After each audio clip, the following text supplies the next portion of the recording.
رد من درع وسيف صباح السعادة على ناداله، حضراتكم لا على وصباح الحمل الفل على قزره. كل الأهلاوية على حب النادي الأهلي دايما متجمعين ودرع وسيف النادي الأهلي وفيديو جديد من وزير الدفاع الأهلاوي ودايما على حب الأهلي متجمعين.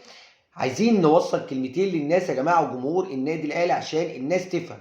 في حملة قذرة ممنهجة اليومين دول من ناس قذراء غرزية مأجورين مدلسين شغال على السوشيال ميديا من النادي اللي ليه مصلحة ان هو يوقعك دلوقتي، شغال عليك بيحاربك بطريقة.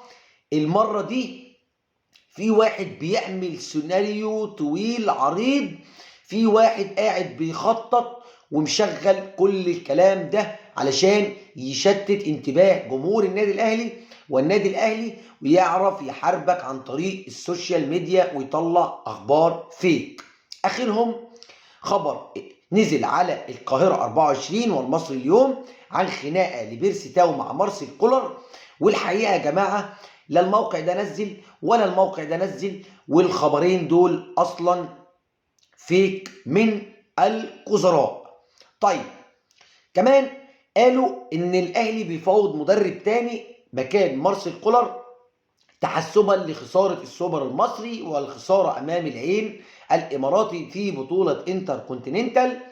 وطبعا الكلام ده لا اساس له من الصحة، ولكن انا بوصل للناس حاجة يا جماعة، اليومين اللي جايين دول هتشوفوا حاجات زي كده كتير. نتمنى جمهور النادي الاهلي العظيم يخلي باله من الحاجات دي ويعرف احنا دلوقتي هنتحارب اكتر من كده بكتير. الايام اللي جايه الاخبار الفيك هتكتر، ان شاء الله هنكون كلنا درع وسيف للنادي الاهلي.